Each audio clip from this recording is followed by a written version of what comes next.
Hey, it's Brock here with Rock Hill Farms, and today I'm going to show you the worst piece of equipment that I've ever bought. I guess technically I don't know if it's good or bad because I can't get it to run. So we're going to go out here and see if we can get this thing going, and then maybe I'll give you a real review on it. Okay, let me tell you the real quick story on this, then we'll see if we can get it to run.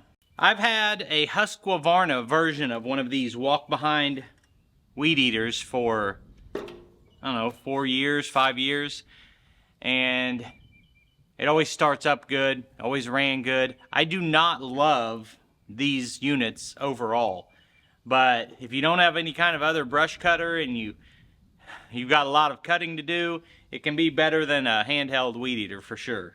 So I've had one of those for a long time. We were digging out the pond a little over a year ago, and we were doing some work down there with a mini excavator, and I had cleared around the pond with this Husqvarna version of this, and my friend Billy backed over it with a mini excavator. It's my fault for leaving it in the way, and I thought, you know, it sucks that broke, but I'm not buying another one.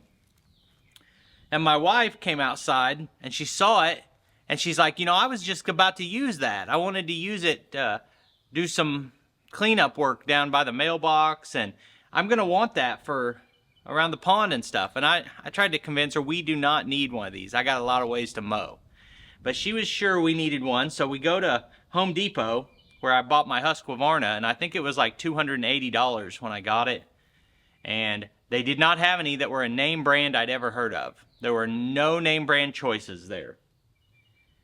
And there was nothing for $280 either. This is made by Legend Force. And I've never heard of Legend Force. I don't want to rip on some brand I've never heard of based on one experience, but I'm just going to tell you what happened with this.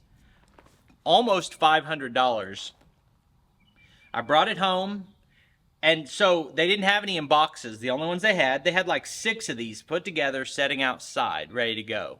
And that's probably part of the problem is I've got the mindset now that if I buy a piece of equipment, I'd rather put it together myself than buy the one you've left sitting outside. But we pick it up, load it, bring it home, brand new, never been used. I get new fresh gas and put in it, can't get it to start, can't get it to start, can't get it to start. And so I just rolled it up into this shed, so I'll worry about it later.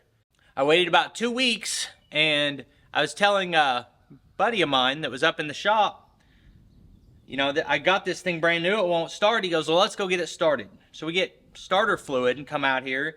And of course we looked and we made sure that the spark plug ran in all the way, and we took it out and made sure there was nothing wrong with it. We looked at the air filter. It's brand new. It's the things you normally think you should do, or that might make sense you have to do these things, doesn't make sense when it's brand new. So he got starter fluid. He said, okay, sat outside, it's rained into the carburetor. He was sitting there for about 15 minutes while I pulled this cord and tried to start it. And he was spraying starting fluid in the carburetor and finally got it to start. But the whole time I had it running, it would surge and surge and surge. And whenever I tried to cut grass with it, I couldn't. I mean, this is literally the string that came on this over a year ago. And so you can make the case that, oh, you just got to know how to maintain these engines. And I don't think there's any excuse for a brand new engine not running. And let me tell you why I feel so strongly about that. Here's an example of why this is so frustrating to me. I've had this Champion power washer for 2 years. I use it like rarely. I don't use it that often, but it's just been sitting outside the whole time. It's been sitting right here. I left it through the entire winter, snow, ice, rain, everything. Now, we go choke. The gas is already on. Gas tank's almost empty. According to this gauge, it's only got a little bit of gas in it. And this gas is, I don't know how old, 6 months at least.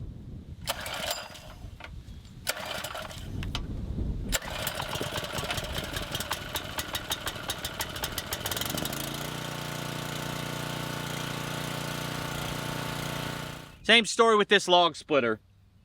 I've had this for 3 or 4 years. It sits outside through all elements, rain, snow, ice, whatever, and I haven't used it in probably 3 months. Choke, fuel on.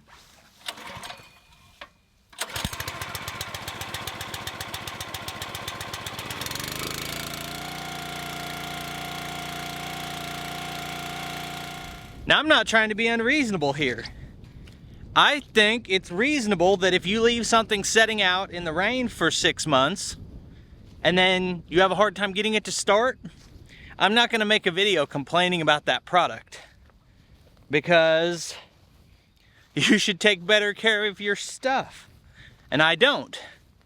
But I abuse these, and they start every time. I'm pretty positive that at a minimum, I'm going to have to put new gas in it, but after just sitting that long, let's see what happens.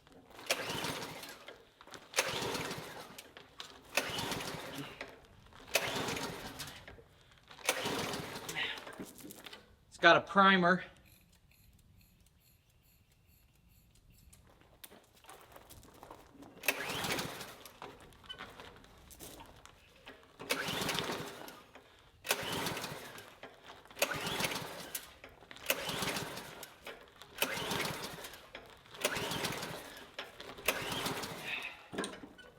All right, let's get new gas in it and get some starter fluid. This is brand new 89 octane ethanol free gas. I just put in this 2 days ago. And obviously off camera I went out and dumped the fuel out of the machine.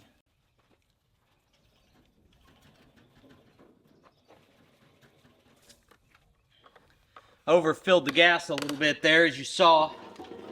Now, I've actually seen an engine that wouldn't run. That was on a log splitter. Not my log splitter, but a different one. Saw an engine that wouldn't run because the gas cap wasn't vented properly. But we tried a bunch of that stuff. We tried running it without the gas cap on. We tried running it without an air filter on. Obviously, the oil is full and clean, just like you would expect on something brand new. So, as far as running this thing, we've got a handle right here, and that handle pulls this lever right here. Now, I thought maybe it wasn't getting full pull on this, but I'll do it again. But like I said last time, I kind of went through all this. I was pushing that cable further with a screwdriver at one point, trying to make sure it was, you know, disengaged and didn't have the engine stopped some way. Let's see what we got here.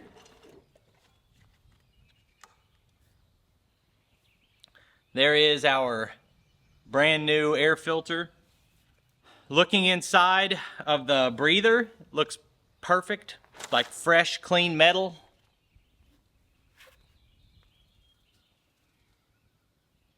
So we got fresh gas in it.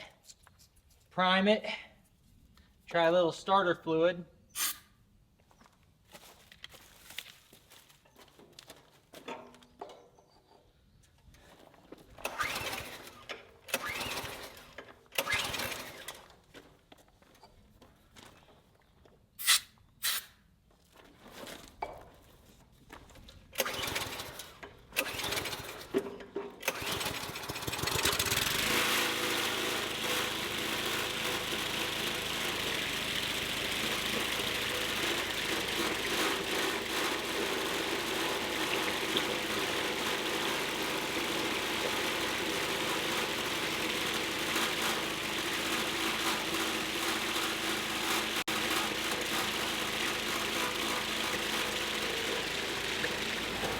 I'm gonna let it run for a while because it's still kind of surging and it's kind of jerking side to side.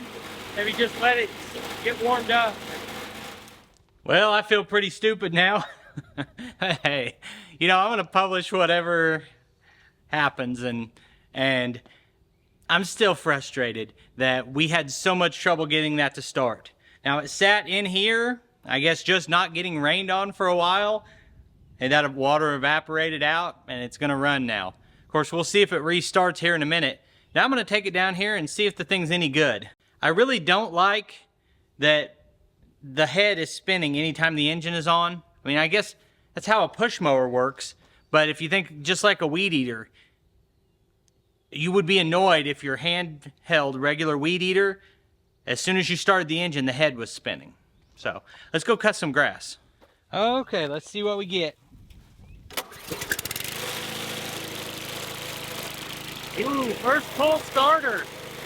Now I really feel bad complaining.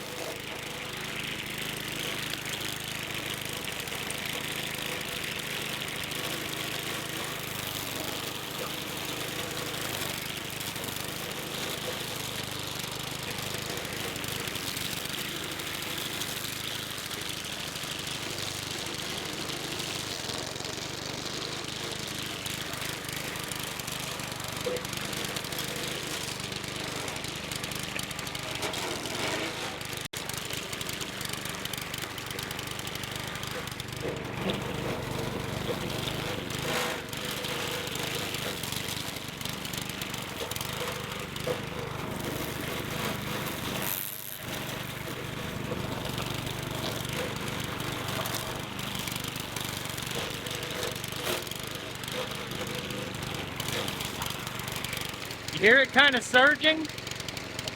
Feels like it's gonna die.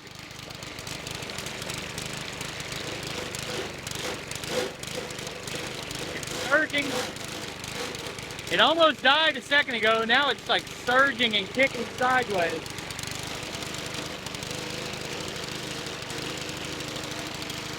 I'll give it a second.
All right, I'm done.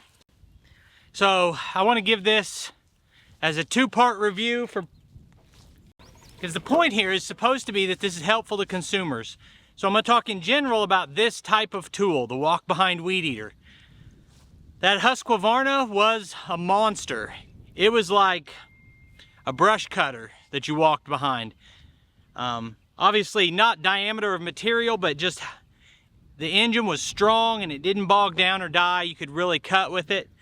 And I liked it. It was a good unit and I paid under $300 for it. Now that's outdated pricing, but that felt like a good value to me. I was still a little bit frustrated with the usability of it. I was hoping to mow like along the pond bank or along fence lines, and it's really awkward to do that. Let me show you what I mean. And it sounds like it wouldn't be a problem, but you're doing like every 2 steps you go forward and then over, because the wheels are wider than the cutting head. So you can't just walk down that fence line the way you were picturing. If it had like an offset head, or if the head was wider then the wheels, you could walk right down that fence line. So for what I wanted it for, it wasn't that great. That's why I was thinking about not replacing it. Now this thing, I was frustrated that it originally wouldn't run, and now I let it warm up for 5 minutes, brought it down here, cut with it for a few minutes, let it warm up again when it didn't sound very good, and just now I started it. All I did was shut it off, move the camera over here, started it again, started into just some regular grass, and it died twice. It's $500. So I've got like a $300 Stihl weed eater that I've been using for years, and it's flawless and it's great, and it's probably got as much power as this thing has. So if you're asking me, there's no way I'd spend $500 for this. Now, if you can find one that's made by a brand like Husqvarna, or, you know, I'm a big Stihl fan. I don't know if Stihl makes these or not, but you get the point. DR is a well-known, respected brand that they were the first. They used to call these DR trimmers. If you find the right brand and you have a use for it, keep in mind that they're a little bit awkward for something like a fence line. But I'm done with this thing. If anybody wants it, you know where to find me.